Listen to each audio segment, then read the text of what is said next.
adresse de félicitations et de souhaits que j'ai entendus ici et en commission venant de vous. Je voudrais également, pour commencer mon propos, m'appesantir un peu sur des points qui sont revenus à plusieurs reprises au cours des débats et qui, naturellement, fondent à la fois beaucoup d'espoir pour les populations, mais aussi suscitent un intérêt réel dans la compréhension de ce qui peut apparaître comme très complexe a priori. C'est pour cette raison que Son Excellence, Monsieur le Président de la République, Macky Sall, avec la coordination de l'équipe gouvernementale menée de main de maître par le Premier ministre Amadou Ba, nous demande de faire à chaque fois qu'on est devant la représentation nationale, mais aussi face aux populations pour expliquer. Mais aussi, en plus de l'explication, prendre des actions efficaces qui permettent de régler l'essentiel des questions auxquelles elles font quotidiennement face.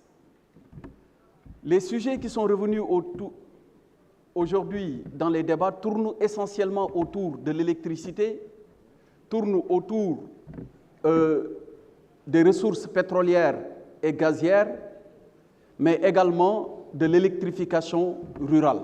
Ce sont globalement les 3 points sur lesquels de nombreuses questions, interrogations ou commentaires et même parfois des suggestions sont intervenues. Très rapidement, je vais faire un bref résumé pour faire le point sur l'électricité d'abord, sur les factures. Ensuite, sur l'électrification rurale, donner quelques informations tout en apportant des réponses. Et dans un troisième point, revenir sur l'état d'exécution des projets pétroliers et gaziers et ce qui est attendu en termes de retombées bénéfiques pour notre pays. S'agissant d'abord de l'électricité, il faut préciser que dans le coût, 70% concerne un facteur qui échappe à l'État et échappe du coup, par conséquent, au gouvernement. 70% des coûts de production proviennent d'un facteur externe qui est le combustible que nous ne maîtrisons pas. À partir de ce moment, si l'État n'accompagnait pas les populations, le prix réel auquel Sénélec devait facturer allait être insupportable tout simplement pour les populations. C'est pour cette raison que le président de tout le temps a décidé qu'il fallait accompagner les différents clients de Sénélec, qui sont approximativement autour de 2 355 000 clients à date, dont les 1 300 000 concernent la première tranche, donc les clients à faible revenu, qui sont totalement subventionnés.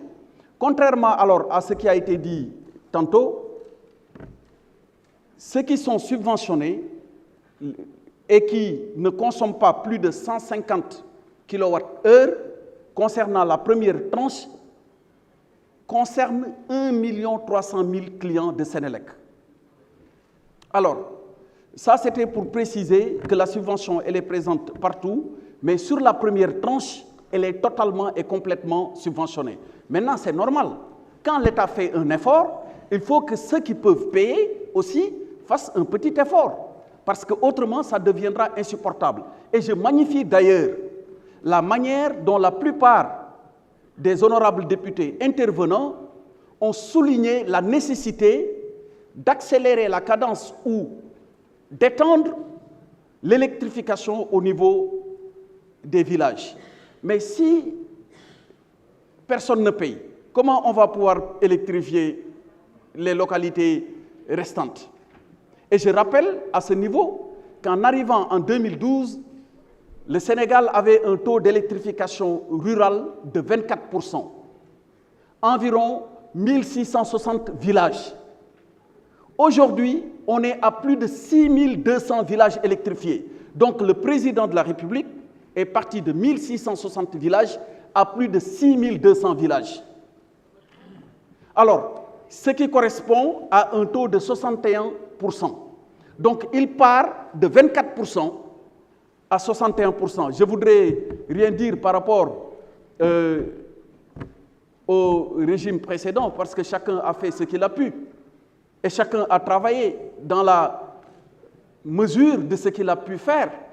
Mais comme on dit, les ambitions ne sont pas les mêmes, les méthodes ne sont pas les mêmes et l'efficacité n'est pas la même. C'est pourquoi il est bon quand même, de temps à autre, de faire le point sur l'évolution et de s'appesantir sur ce qui a été fait. J'ai entendu ici plusieurs députés dire que dans telle localité, il n'y a pas tel village d'électrifié, dans telle localité, il n'y a pas tel village d'électrifié. Mais je les invite à faire la démarche inverse. Ils auraient pu, en venant ici, dire qu'en 2012, tel village n'était pas électrifié, tel village n'était pas électrifié. Aujourd'hui, tel village l'est, tel village l'est, tel village l'est. Et ça aurait permis d'avoir une photographie réelle du chemin qui a été parcouru et des réalisations concrètes qui sont à inscrire sur le bilan du président. Deuxième point, concernant le Woyofal, ça revient toujours sur la table. D'ailleurs, j'ai entendu bon nombre de députés caricaturant dire qu'on est passé du Woyofal au diesel. Le Woyofal est un concept très innovant dont l'objectif était de permettre d'accompagner les clients de Sénélec à d'abord s'assurer de ce qu'ils allaient consommer à l'avance, parce que c'est du prépayé. Si vous mettez, vous consommez. Mais deuxièmement, avec un tarif préférentiel, différent du tarif du post-paiement de Sénélec. Et même ceux qui sont nostalgiques de ce système, quand même, je leur rappelle que le Woyofal, et sur toutes les tranches, le Woyofal est beaucoup moins cher, au moins de 10 francs, sur toutes les tranches. Mais j'ai le plaisir de vous annoncer, parce que le président de la République en a ainsi décidé lors du dernier Conseil des ministres, qu'on va retourner au système antérieur du Woyofal avec la suppression totale et complète de la troisième tranche. Donc à partir de maintenant, avec effet immédiat, il n'y a plus de troisième tranche du Woyofal. Et très rapidement, je vais faire le point sur les projets gaziers et pétroliers avant de passer à la partie Wolof. Sur les projets pétroliers et gaziers, nous avons aujourd'hui au Sénégal 3 projets, 3 en cours.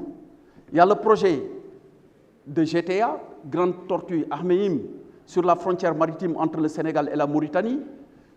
Le président Abdoumbo et d'ailleurs le président Mamadou Lamine Thiam l'ont rappelé, avec des réserves récupérables de 20 trillions de cubic feet standard, équivalent à 560 milliards de mètres cubes de gaz. On a les mêmes réserves au niveau de Yakar Teranga. Et au niveau de Sangomar, où on a du pétrole, les réserves sont aujourd'hui estimées à 600 millions de barils, avec un potentiel également de 70 milliards de mètres cubes de gaz. Pour le GTA, nous travaillons sur le projet avec la Mauritanie et BP et l'opérateur avec un autre partenaire qui est Cosmos. Le projet se passe très bien, il est à 90% de taux d'exécution et le FLNG, qui est l'unité flottante de liquéfaction, une fois que le FPSO va tirer du champ gazier avec les pipes, les hydrocarbures, est en route et il doit être normalement sur les côtes sénégalaises aux environs donc de la fin du mois de décembre, début janvier. Sur le FPSO, il est à Durban, en route pour Tenerife, parce qu'il y avait quelques difficultés sur les fairleads qui devront être donc réparés avant de regagner, disons, à 40 km des côtes sénégalaises et à 30 km du champ gazier, les eaux se situant entre le Sénégal et la Mauritanie. Pour Yakar Teranga, il y a beaucoup d'interrogations et de questions qui ont été formulées ici sur le retrait de BP. Mais je dois dire que c'est parce que nous n'étions plus alignés sur le même concept de développement du projet. On l'a rappelé, le Sénégal, avec son Excellence, Monsieur le Président de la République, Macky Sall, a une stratégie de gaz to power. On utilise le gaz pour faire de l'électricité, avec un effet attendu de baisse du coût de l'électricité et un up qui sera fait du côté donc, de Mboro. À cela s'ajoute le réseau gazier avec ses différents segments bleus,